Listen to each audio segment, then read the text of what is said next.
Rizwan, welcome to South Asian Stories. We're so excited to have you. Thanks for having me. I'm happy to be here. Happy Sunday. And, we were talking before we started recording, and Rizwan is a man of, many things that he's doing. He's had six or seven things this weekend, and I've just been sitting on my couch. So he is very accomplished in many different things. And we are so excited to talk about all the things that you've done and, your amazing journey to where you are today. So I'd love to start at the beginning. Rizwan, can you bring us back to your childhood? What was it like growing up? Where did you grow up, and how South Asian was your family? Okay, so I've spent most of my life in Plano, Texas, which is North Dallas suburb area. It's kind of funny because this city actually is quite South Asian sort of populated in that sense, and it was one of the reasons why we ended up moving here for good schools and just the sense of community. You could find a lot of people from your own ethnic background in this area. So that was an important component of my upbringing in that sense. I'm half Indian, half Pakistani. My dad is from Mumbai and my mom is from Karachi, Pakistan, and born and raised in the US. And even though I was, raised in this country, the South Asian culture and sort of the standards and the etiquette, I grew up on it. So I've had that component in my life. It's kind of funny. I say that, I sometimes wish I can escape the cultural sort of gates at times of Yeah, what it means to be South Asian. And the truth is, if you've been raised in it, you'll never escape it. You kind of just learn how to open and close different gates at different times. um, I joke around with people, or people joke around with me when they find out I was born and raised here. They're like, "Oh, you probably don't have that much of your culture still in you." Just and that does tend to happen. We go through phases where we want to fit in with people around us, and then later on in life, we kind of realize our identity is important, and we are meant to share it and meant to rock it, for lack of a better way of putting it. right, And that had right. never been the case with me. I always was proudly representing my culture. If it was Eid or like in Ramadan, I would sometimes wear kurta to school, or I would not go to school for important religious holidays. I love the music. I love the arts. I love just the clothing. I love the sense of family. I'm an only child, so what South Asian culture brings to the importance of family has always been an important element of my life. Yeah, Um, and I think every now and then I will encounter someone from overseas, and then when they learn a little bit about me, they're like, "You're more South Asian than the South Asians there. How did yeah. that I've heard that happen?" too. I've had that happen quite a few times, or like I've gone overseas and they're like, "How are you from America? You know more than the people here." And I Right. think it's just, and a lot of it is just the pride and joy that I get from this culture and getting to be a representative of it. And I think it goes beyond than just what you see on the surface, but it's also how it's rooted into your life. Right. No, it's true. And sometimes I hear the same feedback that South Asians that have moved to the U.S. or the West cling on to that piece of their culture as more than the South Asians who live in India or Pakistan or wherever, just because they're so far away from home. They need to have these elements that have that hold them closer to their roots, or where their families came from. So I definitely agree with that. um, Talk to us about music. Right, when did music become a, a real part of your life? Was it early? What is your first memory of music? So I think what's interesting about music is, and this is funny because this actually follows me even into my 20s, where you sort of hear a song or you hear a piece, you have no clue what the name is, you have no clue, who wrote it or who composed it, but you know the melody. And Right. so I take it that my parents, at some point, especially my dad, used to listen to classical music. So I knew a lot of famous classical pieces before I ever touched my instrument, viola. So then when it came time to listening to pieces, and I was like, oh, wait a minute, I've known this since, I was a kid. Or you hear a cell phone ringtone that happens Yeah. to be the same melody as that classical piece. And it's like, oh, it's that piece again. Right. And then even in general, classical music aside, my mom loves, pop and those type of styles. So I grew up listening to like, Backstreet Boys, ABBA, all these. Yeah. And those are songs that stick with you. You don't forget them that easily. Like everyone knows, Mamma Mia, Dancing Queen, or I Want It That Way by Backstreet Boys.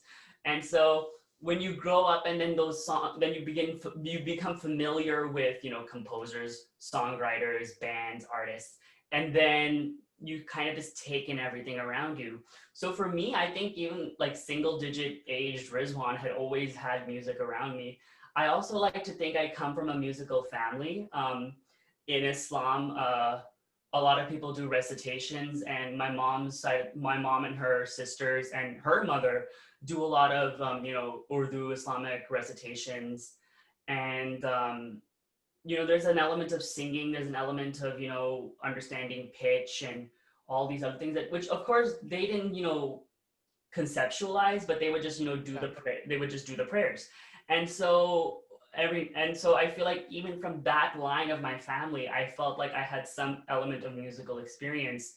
And even for myself, I do a lot of religious recitations, and I, keep all these things in mind. So I do feel like it's been in my blood, either through my cultural religious side or just, my upbringing, what you hear on the radio, um, or, cell phone ringtone.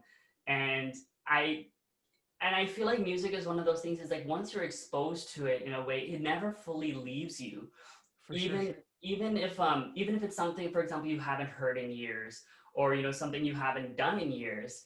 The human body is pretty remarkable in the sense that it remembers how to do things. Um, when I tell people that I play an instrument or whatever, and then they tell me they've played an instrument, and then they're like, oh, I wish I never quit. And I'll be like, if you picked it up again, you'd be surprised how much your body remembers. And it goes to show in many different ways the profound effect that music has on the soul. Um, for me, it's not even just a sense of enjoyment; it's a sense of living life. Kind of just being able to connect different emotions to different things that I hear, things that I perform, and it's just a different way of expression for me. Hmm. And it's also it's a source of joy. It can also be the source of stress, just because I do it for a living now. But at the same time, it's just something, I'm so happy that it is part of my life, and I'm kind of grateful to my parents, in the sense that they had exposed me at a very young age, that I knew about all these things. So that way I wasn't one of those kids who, if Beethoven or something came on the radio, I didn't want to turn it off because I was like, ooh, it's classical music. I ended up enjoying it, and it's actually some of my favorite music to listen to. That's great. Um, I I want to know, I have this image of my head of like, young Rizwan when you picked up the viola for the first time. Was it kind of like when Harry Potter picked up the wand and was just like that blow of the air where he's just like, this is my instrument? Was that the same feeling for you? So the viola entered my life in a very interesting way, and I Okay, think the Harry Potter wand analogy applied to later in my life, got it. rather than to earlier when I was starting the instrument. I came to know about the viola through a friend of mine. His name is Ahmad Zedi. He's 2 years older than me, and he was in his school's orchestra program, and we were in the same sort of feeder school district. So I was actually going to go to his school and have his orchestra director eventually, if I Hmm. chose to do orchestra.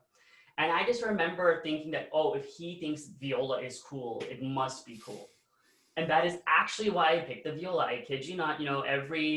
Um, every one usually picks violin, or they pick cello. It's like, who thinks of viola? The orchestra makes fun of us for that matter. Yeah. You know, but I was just like, oh, if he thinks it's cool, it must be cool. I picked up the viola, and I hated playing it for the first 2 years. Really?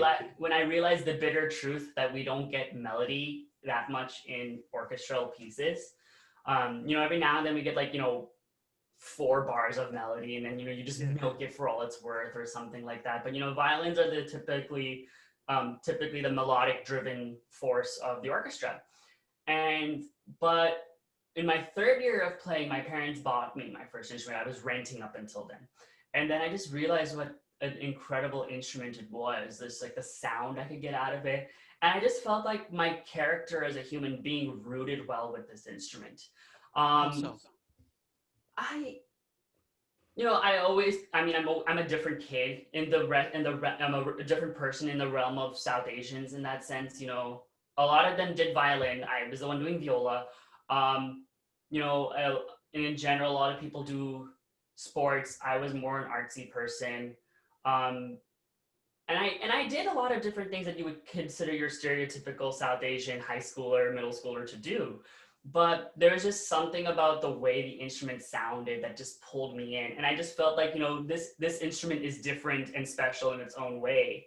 And then, as I was discovering myself growing up, I was just like, what, I'm different and special in my own way. And I had sort of like an expressive voice that allowed me to convey that in that sense. The Yeah. Ollivanders Harry Potter moment happened later in life when I was looking for different instruments to sort of Yes. Tell us perform. about that. So, for about 9 years, I concertized on this beautiful viola that was made in Plano, Texas by a Chinese luthier here named Keilin Zhang. And I had been playing on some of his instruments for about 2, 3 years. My first viola that I ever owned was by him as well. And I remember taking in my instrument for like a small cosmetic repair. And he said it's going to take me a day to finish it. And I said, okay, great. I need an instrument to use at school. So he gives me this instrument and I absolutely fall in love with it. And that was my Ollivander's Harry Potter moment because I played that instrument and I was just like, oh, I love it. It sounds fantastic. It does what I needed to do. And I'd only played like one other instrument, when I was searching for a new one. And then I my parents got that instrument for me when I became an Eagle Scout. So it was my Eagle present, and I still have this instrument. I concertized on it for 9 years. When I finished my master's, however, I discovered that my technique had gotten to a point where I needed a better viola. This Got it. instrument was like, an advanced student, like, sort of instrument that I'd kind of tweaked along the years to make it work for me, and it did that and more. But then when I played some very nice instruments, including some very old antique violins that were like $10 million Stradivarius violins, I ended up Oh learning. man. I was like, okay, now I see why professionals like these things. So I started searching again, and I played about 40 violas in like the professional level price range, so to speak. And a friend of mine in New York named Lukasz Vronsky, I've known him now for about 3.5 years, was working on a viola. And he said, you know what? Search, play as much as you want, but I want you to try this instrument when it's ready. And I guess he finished it with me in mind. And so when I played it, within 20 seconds, I knew it was the one. So there's Wow. my Harry Potter moment number two. Yeah. And the picture that I sent you, that's the instrument that is in that picture. Perfect. So it's kind of like when you're playing different instruments to discover what you want to play, for a good chunk of your career, maybe even your whole career, you want to think about, how you are as a performer and how you pour yourself into your art and how the instrument does takes that and sort of pushes it out to the audience in that sense. And in that sense, for me, like I was so picky, not to mention it was a huge price tag. So I was very picky in the sense that I knew I knew what I wanted. I knew the sound I wanted. Now, can I as Rizwan get that out of whatever I was touching and playing? And I think that was another part of the whole quirkiness of Rizwan, trying to get to know the quirkiness of an instrument, and that connection being formed as a way of sort of artistic expression. Yeah. Man, I have so many questions. One of the first thing that comes to mind is, at these different stages of your career, right? You're trying different instruments out, and it was like, this instrument is, better for a student or advanced student. This one is someone who's reached my skill level, and this instrument matches that. How do you evaluate that? Is it a gut feeling? Is it a feel? Is it anything objective, like when you're looking at instruments? Because someone who comes from a non-music background or minimal music background, and many listeners probably do, musicians are kind of like on the black box where you're just like, wow, they can do amazing stuff. Like how do they, like, actually do it? Like, so that, like, how did you get the feel of the right instrument? Like, is there a process you follow? So usually when we are testing out instruments, we have like a set of pieces that, with different styles, different approaches to try out on the instrument to see how it responds. Um, a lot of people describe that, when you find the one, it's like falling in love. And that is not an exaggeration. It is 100% fact. And in the sense that, you play even just a first note on it and you hear the sound that comes out of it. And that sound invites you to play more when you want to discover more. And that is sort of the thing. It's really just sort of like instinctual attachment you end up developing from the very get-go. And a lot of times it's like, yeah, you can't guarantee on the first, two notes that you play. But it's like, if you can, those first two notes invite you to play more, which invite you to play more, which ends up resulting in you purchasing the instrument. So then every time you open your case, you're invited to practice, you're invited to perform, you're invited to discover new elements about who you are as an artist through your technique, through your sound, through the colors that you can produce through music, that, you want to share with people when they hear it. And, even for me, when I was doing all these different, I was very blessed in the sense that my parents made sure that, if I was doing something, I would do it to the best level. So, they helped me get these instruments. They wanted me to, be in good programs because, I never did sports. I was, your sciencey kid originally, and we can talk a little bit more about that. But it was kind of just, whatever I was doing, work hard and be the best you can be, which is informing the way I'm sort of approaching even my future. Yeah, yeah, that's a good it's a good thing to talk about, because one of the things that one of the reasons I started this podcast, Rizwan, was there are many South Asians who are beyond the path of what our community expects for us, right? Doctor, lawyer, engineer, scientist, like business person. In those 5, 6 realms, you see a majority of our community. But for someone like you, right, who clearly had an inclination and talent in music, and but it there's a lot of unknown and risk and not mentorship. Like, people don't have things to look up to, like, oh, if he does music, he can be this. Talk to us about that journey of deciding music is something I want to pursue in my full-time career. What the response was like from your parents and family, and how did you get past that? Okay, this is actually my favorite story to tell because it really just sort of shocks people in that sense. So, while I do say I was a stereotypical South Asian kid in the sense that I liked doing that I was doing the sciences, it was never so much by force. I actually enjoyed it. I did science fair. If you know people from Plano, science fair is a very huge thing here. I was, I was an IB. I did all these things. I did internships at the National Institutes of Health in Bethesda, Maryland as a high schooler. So those were all big feature things. And, I placed first in science fair. I went to state, and I even went to school for pre-med. Originally, I went to Austin College, which is a very good liberal arts school, also known for its sciences. And so I started, and I was in an environment where I learned very quickly that you're not studying to learn.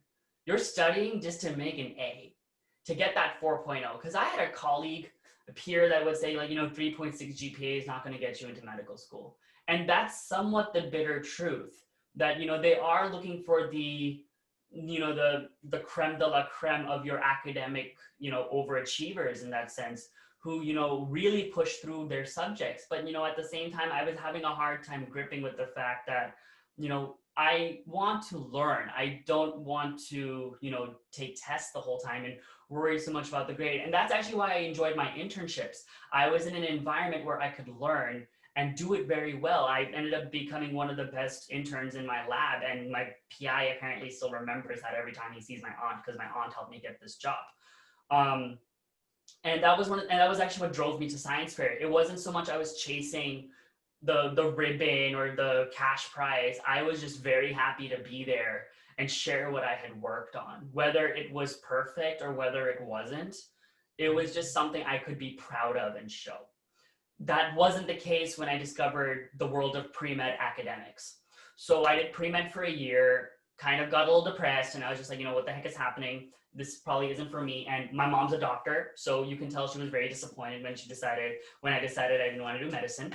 So I decided to go into engineering, specifically aerospace, because I'm an accomplished aviation geek. I love airplanes. I love aeronautics. I was talking about Challenger disaster from 1986 as a 10-year-old because I did the research for fun. Yeah, you never hear that.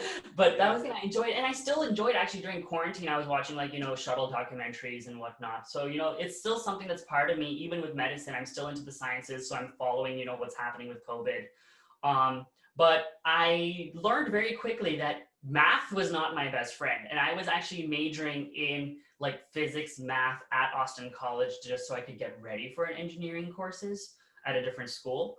But I learned very quickly that math was not my best friend, and I did poorly in calculus 3. And then the second semester of my third year, my junior year, I was in a differential equations class, and we had our first quiz, and I get a 10 out of 100. And I'm telling my parents that, hey, this isn't working out for me. And my parents are like, if you work hard at it, you'll do fine. At around the same time, I had been gifted a lot of amazing musical opportunities at my school. I did the homecoming concert, which was a side-by-side with alumni and faculty. And I was the only student violist that they had picked for that. And we had done this beautiful piece by Bach, the Brandenburg Concerto. And I had qualified for a music performance competition as the only violist in the entire state. Wow. And so I was noticing all these signs. I was like, okay, the math sign is clearly showing me maybe you don't do math, but the music sign is showing me that, maybe this is something you need to pursue. And I had a long conversation with my parents. I had a long conversation with my cousin, who I'm very close to. And they were all saying don't be hasty, think about it. Maybe you're just, acting on emotion. I hung up those phone calls, wrote a few emails, talked to my mentors, signed some paperwork, and boom, I was a music major in my third year of undergrad. And then the way at Austin College it works is that you have to have a major and a minor. So I was minoring in music, and I turned that into a major. And then I had just come back from a 3-week study abroad in Chile, in Viña del Mar, Chile, for a Spanish requirement. And then I figured out that the Spanish degree for a minor was actually very much achievable in a year and a half. So I added a Spanish minor. Much to the chagrin of my parents, I told them after I did all this paperwork. Because that was the one time I realized that, I'm not going to get permission for this. I was like, no, the work is speaking for itself. I loved practicing. I loved spending hours in the practice room, discovering what I could do with the music, learning hard pieces, overcoming technical challenges. And I was by no means at the level of a music school student. This was, just a school that happened to have a music program. But, it was just something that gave me so much joy and something I enjoyed working hard at, that I could, even on a down day, I could get up and practice. And then even then, the opportunity just kept coming. I got to play as a soloist with my school's orchestra. My teachers gave me that opportunity. I was doing big recitals. I was doing performances with my teachers for high profile guests and whatnot. And so I was discovering that was a huge thing for me. And I felt it, of course. Did my family necessarily feel it? That took a lot of convincing. And this was in 2014. And of course, mom and dad were both like, okay, he's not doing medicine or engineering, but he's doing arts. And, of course, that iconic phrase in South Asian, in Hindi and Urdu is, log kya kahenge, what are other people going to say? So, the cultural community was like, oh, we heard that Rizwan isn't doing medicine anymore. Are you sad?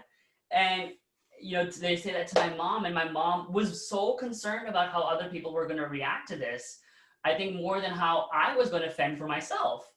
And I think, that speaks a lot to our culture. There is a benefit of living in a collectivist society where everyone kind of looks out for each other in that sense. However, there is a danger in the sense that we worry way too much about what other people say. For sure. And rather than focus on ourselves. And I think growing up here has helped informed me that, that is sort of a toxic mentality to have. So I've always been that person that says this is me, forget about other people. especially if you don't respect them, and so their opinions don't matter. The only opinions that matters, like, should be the people that care about you, um, Yeah. Yeah. rather than the general log, in that sense. So it took about 2-ish years for my That must have been parents a to. tough 2 years. Oh yes, when I graduated from undergrad, my parents put me into. They talked to this family friend that we're not really in touch with them anymore, and for like possibly looking into like a side career of IT. Um, so I went to some training sessions at a company in Capel, which is about an hour away from where I live, and I went for these training sessions for like an automation software, and this was the hilarious thing. The person who was conducting the internship is Pakistani. The interns were Pakistani. The training sessions were in Urdu. Oh my God. And I'm a decent Urdu speaker. I understand Urdu, but if you're telling me to learn computer science in Urdu, Right. I went It's to. like learning calculus 3 in Urdu. Exactly. It was horrible. And I kept on telling them, like, please keep the training sessions in English. And, one of the interns said, like, maybe you should practice Urdu at home. I'm like, girl, I speak Urdu quite well. But if you're telling me to learn computer science in Urdu, you might as well learn Spanish in Urdu at this point, because it's a Yeah, completely right. different language and you're teaching it to me in a different language. Yeah. Um, so I jumped ship, but I did community college for about a semester. I did some computer science and some marketing courses. I don't remember much of computer science, but the marketing did play a little bit of a role into what I do now. But then afterwards, I was just like, you know what? I need to go back into music. This is what gives me joy. So 2016 spring, I decided to record an album. I did a few music videos. Since I wasn't in school, I was able to travel for I did some international travel. I went to Germany for the first time for a friend's wedding, and I got to play there. Um, Wow. and then when I came back, I had a little. I connected with this concertizing violinist in Dallas. Her name is Chi-Yun Kim, and she's very famous in the classical world. Went to Juilliard, studied with one of the greatest violin pedagogues who have ever lived. And I had known her because I'd met her at concerts. And so I told her, I was like, hey, I want some advice. Could I just, meet with you for an hour or something like that? And she said, absolutely. So she was the one that then told me to go get my master's. And she said for 3 reasons. One, you get better. Obviously, you're in school, so you're you're going to get better in your abilities. Two, the recognition. Having that piece of paper that you have your master's goes a long way. And three, the networking that is involved. Mm. The along the process, as you meet more people, you talk to more people, being in the school where you can meet more people and talk to more people, would be very helpful for me. And ever then this was around April 2016, then I embarked on my path to start for my master's. August 2016, this is sort of where the turning point happened. It wasn't when I started to do my master's. This was actually when I went to perform in Austria for the first time. So Wow. last 4 years, I've been going to a music festival in Austria in a city called Eisenstadt, which is a very musically historical city. And it's a festival that my mentor in undergrad was from, that used to go to, but also this violist from Hungary used to sit first chair of this festival, or he still does. But this violist actually came to my undergrad in my last semester at Austin College. And he came for like a 1 week workshop sort of thing and some concerts. And my mentor told me, follow him like a little, like a fly or like a honeybee sort of thing. And he inspired me so much. He told me, you have a spark in your eyes when you play, you have the drive. And hearing that from somebody who plays in like the number 9 orchestra in the world, has so much faith in you, when you don't really have faith in yourself, your parents are skeptical. And that's sort of when I realized that I wanted to pursue music professionally, but I needed the ways to prove it. And so when I finally got to sit in an orchestra with him, with international players, and we're doing Beethoven's Ninth Symphony in Austria, 4 or 5 days after visiting Beethoven's grave, that there's just so much magic and power Oh my God. Yeah. that is happening at that moment. And my parents came for this concert. They were like, we've never been to Austria. We want to see our kid perform. Because they're still proud parents, even if they're not sure what's happening, they're still going to be proud of you. But then they met my mentor, they met the Hungarian violist István, and they met my conductor of this orchestra. And they all told them that, like, Rizwan knows what he's doing. He's learning from the best, and now it's up to him, but we know he can do it. And I think that is what put my parents at ease, that they got some form of validation and confirmation for what I was doing. Yeah. And that, even for me, because I was obviously introducing these people to my parents, so I was witnessing these conversations, so I could feel that sense of like that niceness that I was getting, like, from what they were saying, and then just sort of this sheer relief that my parents were having, like validation, like that validation. I could see it in their eyes, and I was like, okay, I think my parents are finally on board. And then they supported me all the way through. And I ended up getting my master's. I went to Carnegie Mellon for 2 years and did my master's there in Pittsburgh. And they've been great about it. And I think this sort of reformed that sort of South Asian mentality is not necessarily about what you're getting your education in, is are you getting educated in that form? Because one might argue that people go into arts because they're not academically proficient to do medicine. The thing is, it's just different ways the brain is working.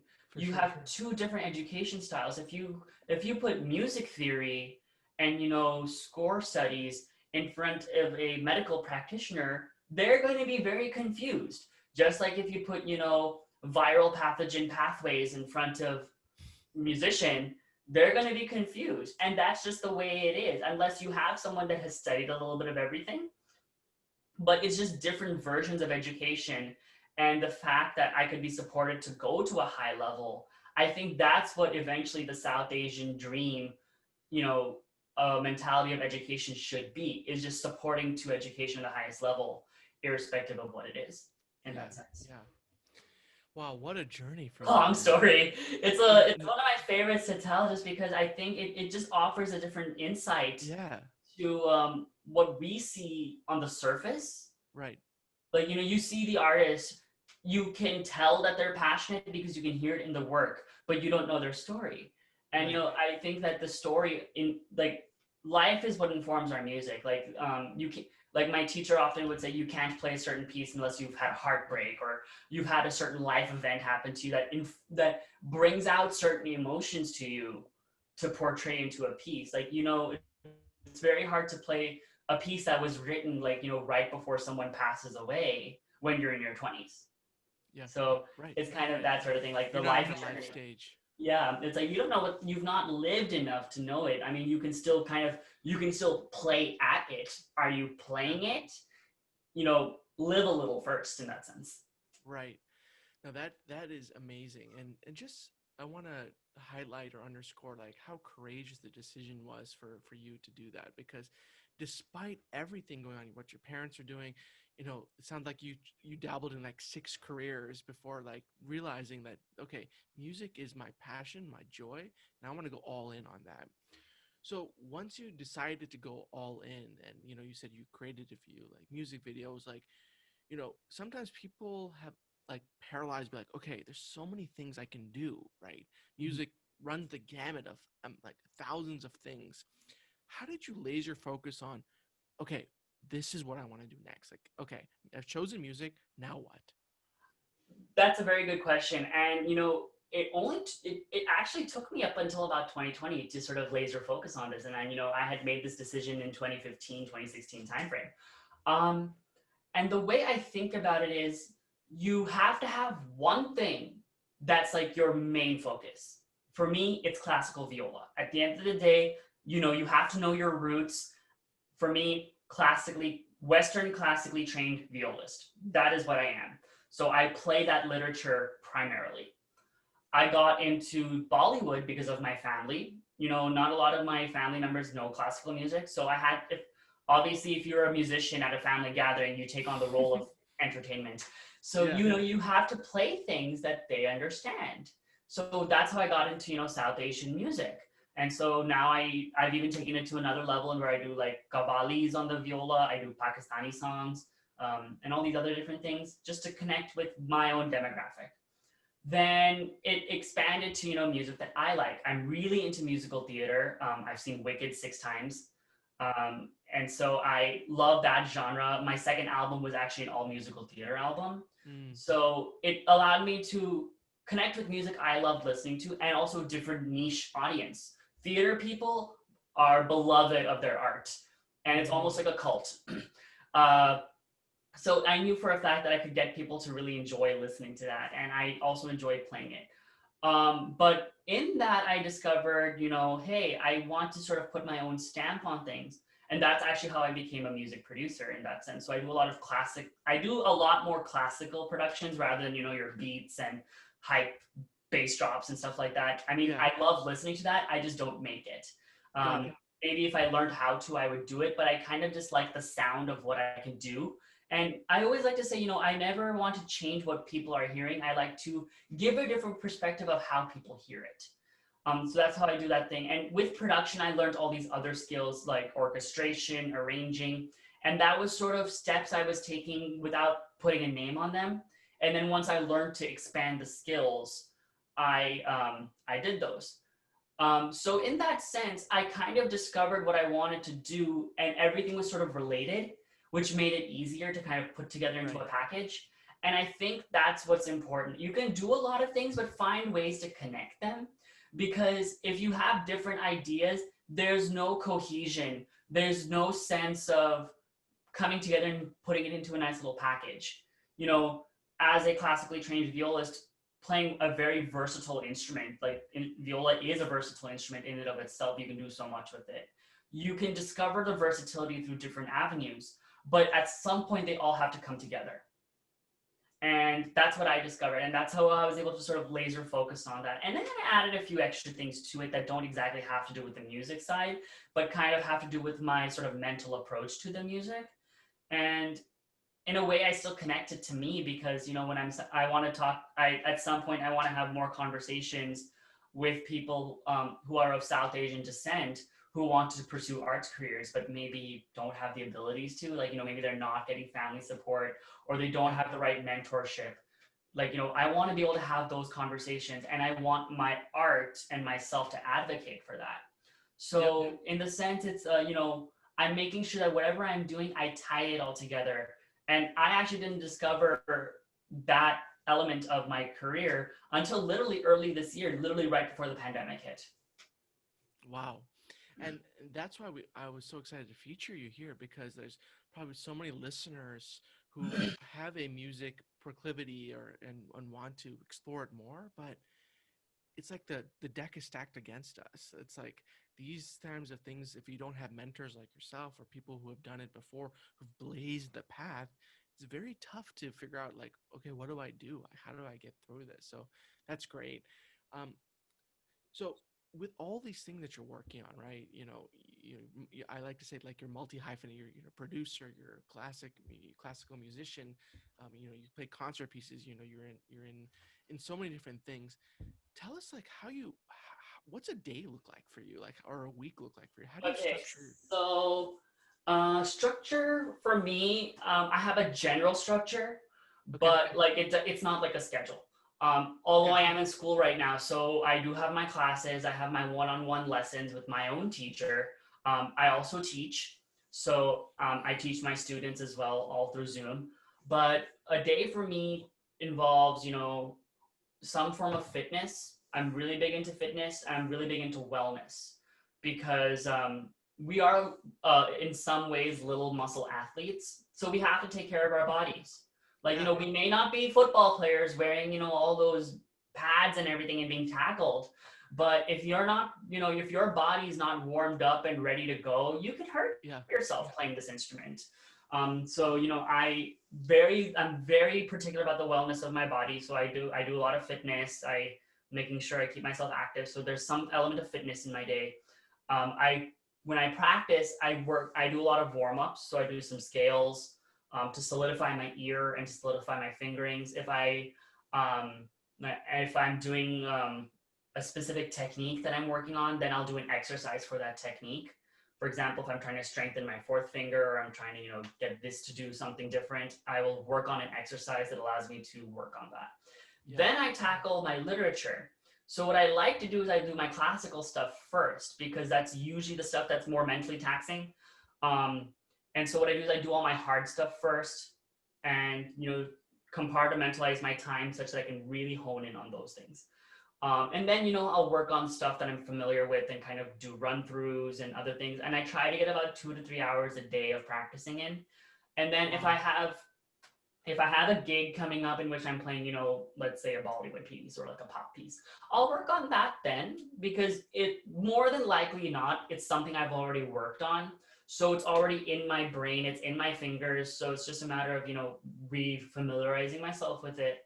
And, then I schedule everything else in between, like my meals, my social time. I sometimes seem to forget that, hey, I get viola's priority on certain days and stuff like that. But I'm still like I like to do all the other things too. I do get practice guilt.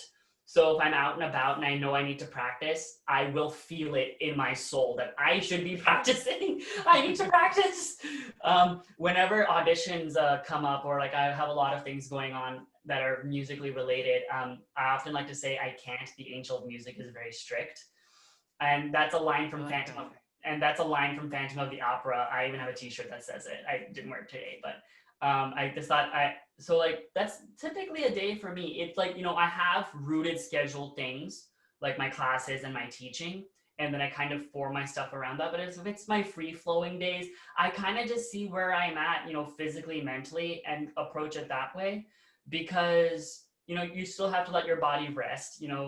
Holding this position for a couple of hours after a while, even with the best setup, the best posture, the best technique, you're still going to feel fatigue.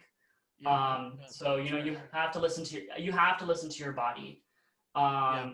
and be able to go from that. And that was actually the hardest thing earlier on when this pandemic started. Was because I didn't have goals, the structure basically went to garbage.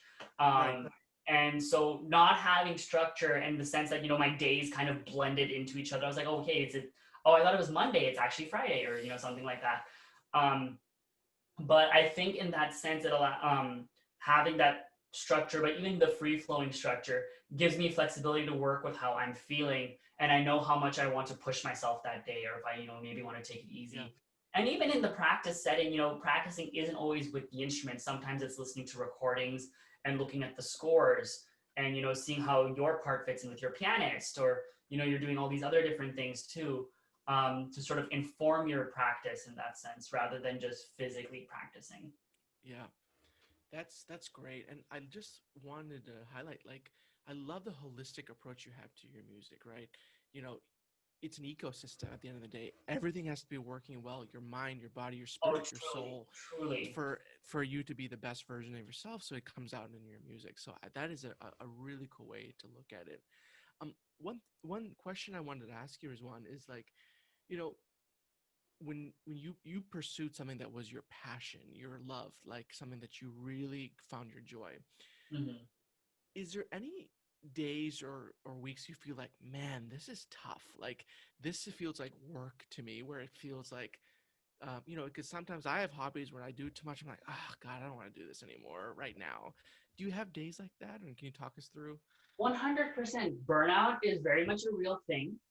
Yeah. And I have felt it plenty of times, even in the last month or so, where, I Mm. just don't want to practice, or I don't want to, excuse me, work on this piece, or I don't want to touch the viola. And that very much happened. Viola was and is a passion for me. It is also the source of my stress at times. And I think what allows me to sort of escape that conundrum is by keeping things interesting. Like, if I don't want to practice my audition repertoire, I can work on my next pop song, or I can work on my next, Mm. a different thing, just to kind of keep my brain going and keeping myself in that sort of creative zone. So I don't feel like I take myself for granted, or I don't feel useless in my creative space. That at least the energy is still there. And if the energy isn't there, you know what?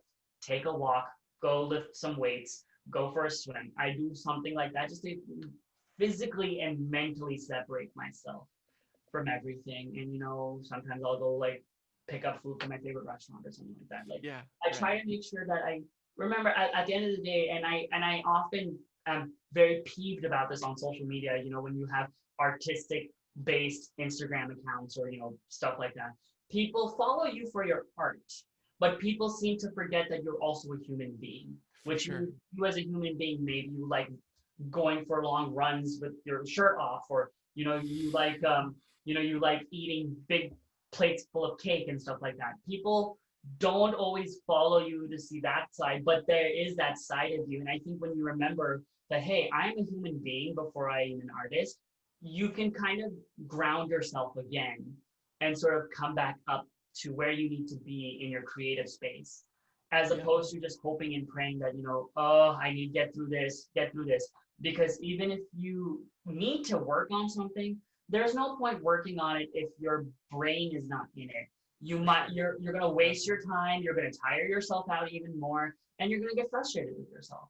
Yeah. So I think just in general, if you need time away from the instrument, give yourself that time. Don't give yourself too much time, because yes, you do have deadlines and you have to keep yourself in some sort of a creative zone. But if you need to step out of the zone for a little bit, do that, do the needful. And I learned that a lot during my master's degree. That if there were days where I couldn't focus or the instrument was going out of tune all the time, and this was happening, it's okay to separate yourself for a little bit, because then when you come back with a cleaner mind and a much more fresh mind, your Yeah. productivity is a lot better. Yeah. And I think that is something that isn't stressed enough, Yeah. especially in the music world. They're like, even if you're tired or you're frustrated, you still need to push through. And I'm like, while yes, that is true, because we do have deadlines, but music is much more than just physically picking up the instrument. It's a mental journey, it's an emotional Oh journey. yeah. Oh yeah. And when you make yourself having to feel emotions to make art, it's very draining. Like, you're bringing up some old memory, or you're bringing up some old sensation that you're pouring into, this big emotionally driven piece. You need to be careful. It's not, because it's not just physically being fatigued, it's mentally being exhausted. Hmm. Um, and it's another element of just listening to your body and knowing where you are in that day, that time, that frame of Yeah. mind. And the thing is, usually if you have goals, if you set goals for yourself, and if you know you have deadlines, you do a pretty good job staying on track and you don't end up burning out too much. But if you inundate yourself with things, then yes, the burnout can happen. Yeah. There's like a window where it's like in the perfect zone. If you do too much, your productivity declines, your mental state, your creativity. But if you do too little, like you get farther and farther away from the instrument and your goal. So it's like that sweet spot right in the middle. Exactly. Um, cool. So can you give us, Rizwan, a peek under the hood of like what you're working on right now? Anything that you're excited about that you can share with everyone? A lot of things are happening. I'm in the process of releasing a music video. So there's a really amazing song from this 2011 Bollywood movie called Kun Faya Kun. It's a Kavali.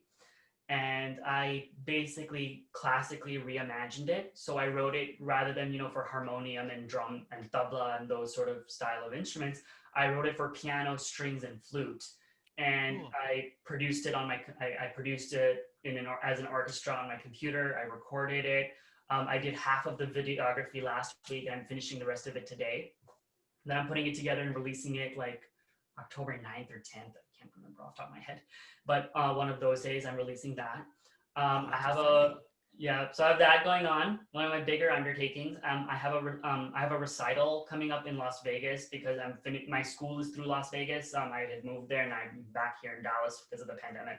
So I'm preparing literature for that, to perform. One of the pieces that I'm performing on that is actually a Brazilian piece for viola and piano that was actually written for one of my teachers at Carnegie Mellon, and she got a Latin Grammy nomination for it. Whoa.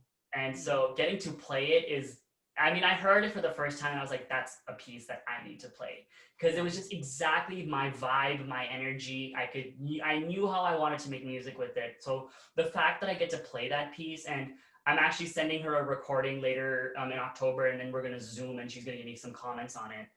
Um, so I'm excited for that, because it'll be just Yeah. great to, get it from the source herself. And she's been a very good mentor to me. Um, what else am I working on? And then I'm getting ready to audition for my doctoral degree. Oh, So yes, you can get a doctorate in music. It's called a DMA, Doctorate of Musical Arts. And so I have literature that I'm working on for that. The Brazilian piece is one of those pieces, as well as a few others, which are all some of the hardest pieces I've ever played. But that's all part of the challenge, and I love it because years ago, if you asked me, can you play this piece? I would say, don't ask. But now I actually feel like, hey, I have the potential of doing something great with this music. right, right. And I welcome the difficulties. I welcome that challenge in the sense that I have a lot of things that I can bring out more of myself, and like Yeah, you realize your hidden power waiting to come out, right. in that sense. And so like those are my three big undertakings right now. And I'm trying to also do some informative conversational videos for my YouTube channel. Like I did one on mental health on and like so, and like a Bollywood sort of thing. I want to do this one about how to play the instrument a specific way. I want to talk a little bit about mental health. I want to talk a little more about mental health. I want to talk a little bit more about South Asians' perspective on music, because Good. that's a conversation for a completely different day. But Yeah. I think in that sense, I kind of just like keeping myself busy, and I've always considered myself as an educator, even if I'm not teaching viola, but I like educating my people of my perspective, and hopefully they can learn from what I've done. And For that's sure. why I want Yeah. to do these conversational videos on YouTube, which fingers crossed I will get around to. No, right. Like, oh, how do you fit it in with all the other things you're doing, right? Oh yeah, and like I'm trying to take online like other online courses just to keep myself like just to keep a wide variety of scope. And I'm like, this is hard. It's very Yes. hard. Yeah, Yeah. but one of the things that you said I really liked was like, you know, if you ask yourself 2, 3 years ago, like, could I play this music or this piece? And you're like, there's no way in hell. But now you're like, I have the talent and the ability to do that, take it on this challenge. And it goes back to a point I think about a lot is like, it's very, we're our worst judge for ourselves and to, track our progress. Like, if you look at it, like, am I improving? I don't know. But then if you look at the timeline, like, am I better than what I was a month ago, 3 months ago, 1 year ago, 3 years ago? You're like, holy cow, I've made a ton of progress, and Mhm. to take those moments to say like, okay, I have made a dent in the universe in this something that I'm passionate about, and I can use that as a stepping stone to my next thing. I think it's really cool, and taking time to do that, if you're playing at the concert level viola or anything else in life is super important. 100%. One of my favorite violinists, actually, her name is Sarah Chang, and I grew up listening to her. Actually, because of her, I ended up learning a lot of the music that I play now. But she said in an interview that the pressure she puts on herself for concerts is to give a better concert today than she did yesterday, and then Mm, tomorrow always has to be better than today. And that has really stuck with me. And it goes beyond the concert stage. It's being a good person. It's being just good at whatever you're doing in life. It's just that can you be better than who you were yesterday, and can you be better tomorrow than your today's self? And right. it puts you in this perspective of constantly growing, that you're on this journey and not trying to reach a destination, which Yeah. is again another reconciling factor for me with music, because when I was in the sciences, it felt like I was just trying to get to a destination, and then it's like, okay, I just study for this test, and I get an A and forget everything that I studied, rather than hey, I played a performance of a piece, I give myself a B, how do I get myself to an A of the same piece? So it's like you're constantly learning through that same medium. Yeah, that's great. I love that quote of, have a better concert today versus the one yesterday. That's really cool. 100%. Cool. So let's move to the last part of our interview, which is our rapid fire questions. And these are questions we've asked all our guests, and we got some really fantastic responses. So, first question for you, Rizwan, is there an item that you've bought recently, item or service, that has dramatically improved your life? Hmm. I think there's a combination of things. I mean, apart from Okay. the fact that about a year ago I acquired my new viola, and Yep, that's so big. And so that's huge, very huge thing. And I'm, discovering more. And because it's a brand new instrument, it was literally like I literally bought it a couple of weeks after my friend finished making it. So it's still brand new. He's a baby. His name is Simba, if you're curious. Um, and so that's like definitely informed how I play. Like a lot of things that I can do now are just a lot easier and a lot more manageable because I have a better instrument. Having Is moved there any time where you have to break in an instrument, or does it like 100%. okay? Even if it's an old instrument, the instrument has to adjust to you as a player. Got it. So in that sense, like, I know what my technique sounds like in general. So if the instrument is not used to that, it'll begin to develop that, and then together we develop a sound in that sense. Interesting. That's Yeah, neat. like we develop our sound, we develop a color palette that we want to, use and paint different notes for music in that sense. Got it. Yeah, very artistic. Other things, when I moved back to Dallas, I decided to sort of set up myself better for my recordings and all these different things. So I bought myself a better microphone. I bought myself a little reflection filter with some foam, so so that way I can have a much more professional, better setup. Um, just so I can convey my art better, Yeah. yeah, that's about it. I mean, I think the biggest thing on that list is the new viola. Oh, I for sure. Yeah. Like that's like your shining light, right? That's Oh, 100%. everything goes through that instrument. So that I agree that would probably be the biggest item for you. Absolutely. Okay, this question is I love this question, and I'm very excited to hear your response. When you think of a South Asian person you look up to in your field, who would you say comes to mind and why? I would have to say A.R. Rahman. Uh, Apart from the fact that I'm working on Kun Faya Kun, and that's one of his songs, and I came across like a meme. It wasn't a meme, but it was like a little text thing that said, like, I don't think he realized what he was creating and the power in that piece when he wrote it. And it's true. Also, he and I share the same birthday. We're both born on January 6th. So I think that's pretty amazing.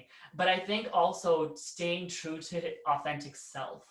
Like, no, like Bollywood is an industry in and of itself that's kind of crazy, and there's plenty of Yep. behind the scenes videos that'll explain it.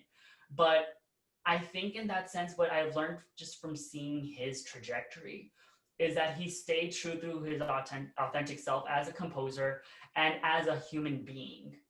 Like little things like like maybe like the religion of Islam, because he is Muslim, has like influenced how he like runs events, or how he writes his music and all these other things. And I think that's the best way to live life. Like, yeah, you may not get every opportunity, but every opportunity you get is going to be great, because you don't have to compromise yourself for that opportunity, Mm-hmm. and you can still change people's lives through your work. Yeah. It's one of my goals to meet him, and I hope that he sees my version of Kun Fire Kun, just because I know it's Oh gonna yeah. go.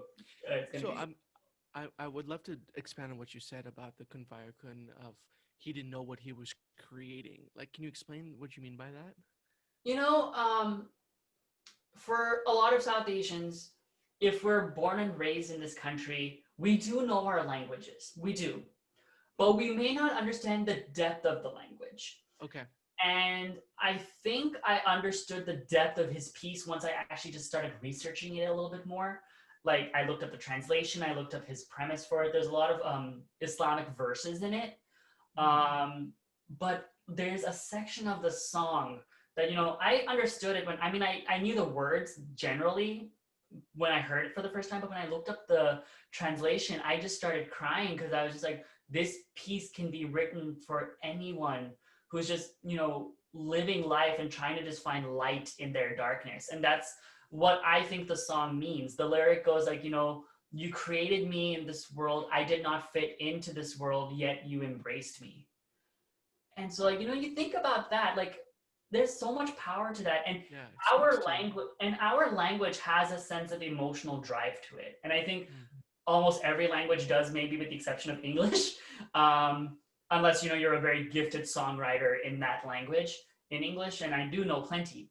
But I just think when you hear are like that emotional grounding with those kind of words, with that style of music, it really just paints a picture of, something that people can just emotionally like wrap themselves around. And I just think of that song like a big warm hug. It's just Yeah, so powerful in yeah. that sense, and it just It makes you speaks to your soul. 100%. Yeah, that's amazing. Yeah, I don't think I've listened to it. So after this, I'm gonna go check it out and Yeah, put it on my Saban playlist. there you go. um, okay, cool. Next question is, what is a movie or book that has had the most impact on you, Ooh. other than Harry Potter? I So, confession, I am very bad with movies, and I mean, I'm trying to get better with books. I bought a few, I just haven't gotten around to reading them. I think this is gonna sound very cliche. This is gonna sound very cliche, but I'm gonna give you two answers. One that's a movie, and one that's actually a musical, because I feel like it's just a different medium of expressing something of similar ideas. So the first movie actually would be Coco, the Disney movie, Yep. and because I'm fluent in Spanish, I actually watched it in Spanish, and so just it made me appreciate the emotional power that the language has in that setting, but also the character of Miguel, who wants to pursue music, but the idea of music is shunned by his family because of the past or whatever, which later on gets clarified. But at the end, he's singing that song, El latido de mi corazón, which is the Spanish name of that song, which ends the movie. And he is, singing to his family, and he's playing the guitar, and you see all the relatives that have come to visit them on Dia de los Muertos, and I just feel that power because, um, for example, my grandfather passed away in 2017, and he was one of my biggest fans actually. And when I think about it in that sense that like he would, I think about that all the time when I play, and I just think about me when I'm with my family and I'm playing for everybody and I'm sharing that joy music brings to me, and I'm seeing the joy that they're experiencing from the music, and so I see that arc of his character in me, and Interesting. that Cool. and Yeah. that's why it's influenced me so much. And like even in the movie, it says like family's everything. Never forget how much your family loves you, no matter what you're doing in life.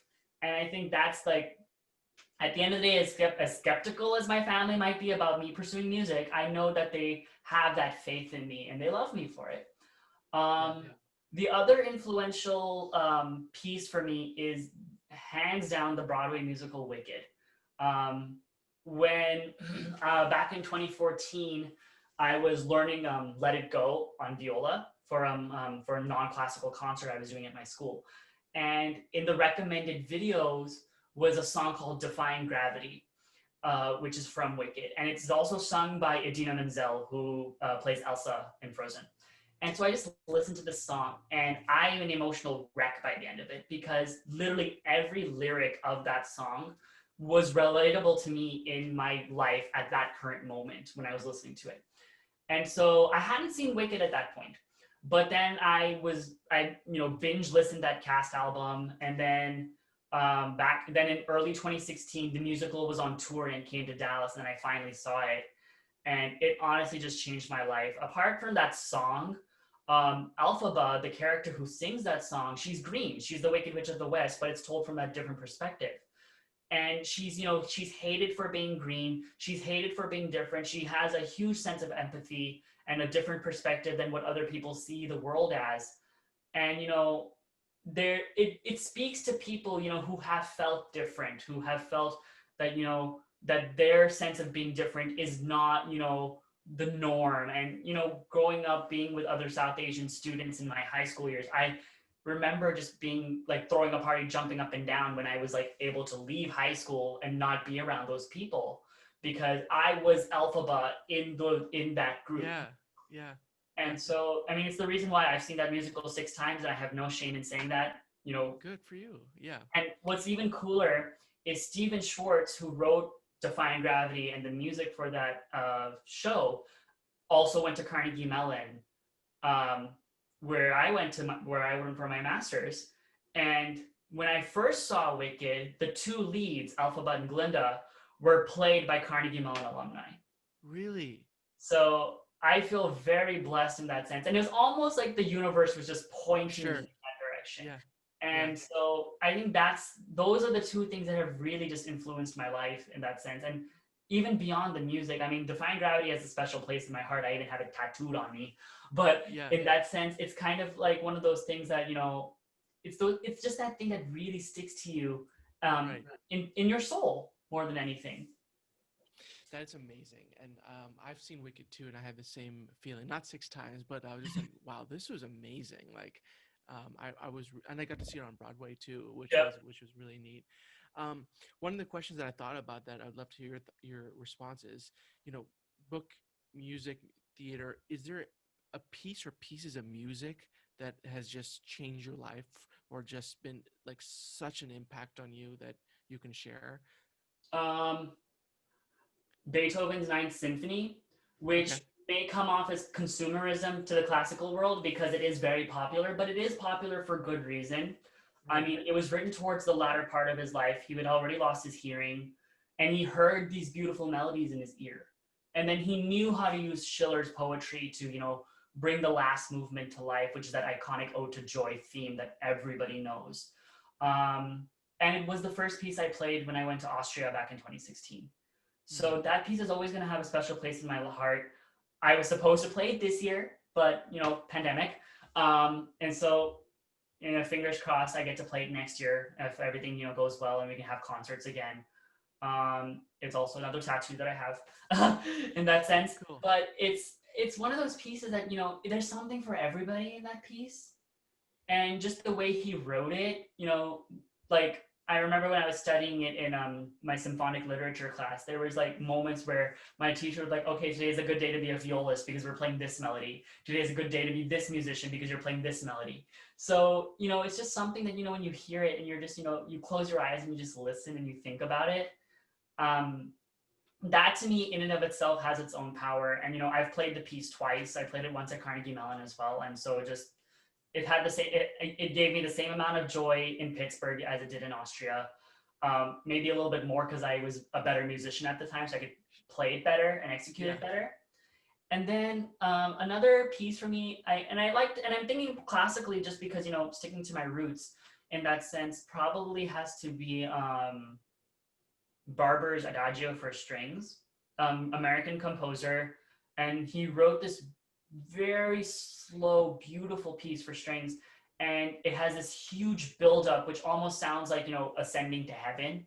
It just the way it just comes from the ground and just into the sky, and I got to play that last year in Austria as well. And what we Wow. did was we played it. We had the strings play, but we also had a choir sing with us as we did the piece. And they were Oh, kind of just okay. doing vocal ahs while we were playing. And it was just, it, it's definitely a thing I won't forget because I think about it. I'm just like in that hall, in that space, and just that sound that's just around you. Yeah. I remember first time I heard it, I heard it at the Dallas Symphony. They were playing it for someone's memorial, and I just remember just how powerful even that piece was to me. And like I don't typically cry when I hear a lot of music. I mean, sometimes I do, but it's one of those things that just sort of pushes you to the back of your seat, and because you just feel that emotional weight and that power that you Yeah. just feel paralyzed for like those 9 minutes or however long the piece is. And then when Yeah. you wake up back to reality, and you're just like, what did I experience? Dude, yeah, and that's the power of music versus some other art forms that is just like, it's so like primal to who we are as people, right? Like, how we've evolved, and like when music really hits you in a place that you didn't know or Mm-hmm. expect, it's like an ethereal experience. As you said, you're literally like on a roller coaster, and you're like strapped in your seat because you can't move because of the power of the music and the melody. So Mm-hmm. that's amazing that does that for you. That's cool. Thank you. Thank you. Okay, last couple of questions, and this question, I'm very interested to know your response. Is what advice would you give to an up and coming South Asian person who wants to pursue music, or who wants to, consider it more professionally? What advice would you give them, and why? Um, Biggest thing I would tell them is work hard. See your the biggest advice, and I'd say, and this is just first piece of general, you need to see yourself doing it. If you can see yourself doing it, excuse me, and nothing else, go for it. Work hard, get good training, surround yourself with the best resources, talk to everybody you can talk to, you know, listen to good recordings, immerse yourself in the best form of the art to inform yourself. And, you know, don't listen to the naysayers. Don't listen to people who say that, you can't make a living off of this. Don't listen to people who, tease you for it. And if anything, if it gets to you, use it as fuel to prove them wrong. That's what I do, and it's one of the most satisfying things ever when you can prove someone wrong because they hated on your work. But that shouldn't be your goal. Your goal should be just doing the best version of the art that you can and be the most authentic artist that you can be, because there's plenty of other people out there doing things and you don't want to walk in their shoes. Yes, you may want to learn from them, but you don't want to be them. You want to be you, because you want to be the one that's contributing to the artistic world that's out there. And you want to, and that's the people you that want to fall in love with you in that sense. They want to, be surrounded by your art, not your version of someone else's art. Yes, you can be inspired by other people to do art, but you have to put your own personal self in it. Yeah, So that the is biggest so thing is hard work, forget the naysayers, turn it into fuel, and, put your authentic stamp on a piece. that's amazing. Yeah, that is something that people need to hear more often, because there's people like, you see a trend and like, oh, do I need to copy that to be, you know great, or be like identified, or noticed. And the thing is, be yourself, learn from them, but be, at the end of the day, be yourself. I'm curious to know, is there anything tactically you recommend, or if I just want to take the first step, what's my first step? Discover your artistic voice first, whether it's an instrument, whether it's singing. Yeah. That's the first step. And for everyone, it's different. I know people who start on one instrument, switch to another, but and it's funny because people talk about talent and hard work and nurturing talent. My thing is that talent starts with your first inclination to make that step. Mm. So discover your artistic voice and then hone that voice, train that voice, learn how to express with that voice. That's the first step. Always find your Got it. artistic voice. I like that. That's great. Thank you. Okay. Any final asks for the audience, Rizwan? Anything you'd like to leave them with before we close? Um, Surround yourself with the best art you can find. Art that speaks to your soul, art that allows you to feel different things in this world, because it develops your sense of worldview, it develops your sense of emotions. Support your artistic friends.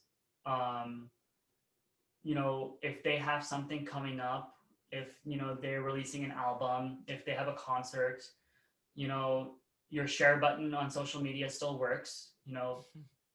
Make them feel like their friends care about the work that they do, because they've put a lot of time into it. They've put a lot of effort into it. And, Beyonce can have 1 million followers, but, if you, if, and, she won't miss if you don't share her album coming out, but your friend can benefit if, you share their work. Yeah. Um, Yeah. and not just supporting them by sharing their work, but supporting them by also encouraging them. I think it's like I think somebody wrote that, support them in private, praise them in public. Be those type of people for your artistic friends. And then if you want to go into art yourself, find your voice of expression, whether it's musically, visually, whatever it might be, and then just discover yourself and be the best version of it. Yeah. And then I think this last one kind of just ties it all together. It's just be unapologetically yourself through your art. You know, there's plenty of recordings of, this piece, this song, but what are you bringing to that piece or that song? If you are taking it upon yourself to learn it, to perform it, and to incorporate it into part of your life, you need to put part of your life into this piece and share that with people and make yourself be remembered for it.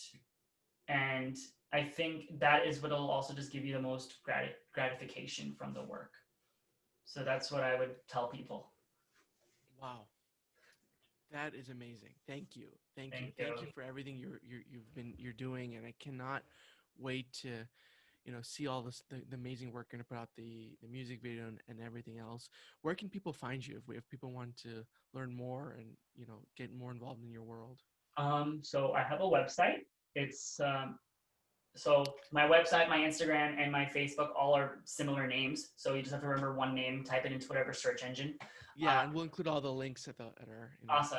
So my website is rizwanjaganiviolist.com. I'm on Instagram, Rizwan Jagani Violist, and I'm on Facebook as well as Rizwan Jagani Violist. I post on all those platforms. I need to be better about updating my website, but at least on the social media ones, I'm always posting things. I post previews of some of the stuff I'm working on. I post some humorous things as well, like like the TikTok style videos. I have a little bit of fun with that every now and then. But it's so that's where you can find me. Give me a follow, give me some love, share my work. Get more people to see what South Asian musicians can do. That are also classical musicians, because you do have like you have singers, you have DJs, you don't have violists. So I hope that I can also offer just a unique musical insight, Right, perspective. in addition to just the art itself. Yeah, great. So we'll include all these links. So definitely check out Rizwan. He's doing some amazing work. But thank you again for being part of South Asian Stories and sharing your story with everyone. Absolute pleasure. Absolute pleasure. Let me stop.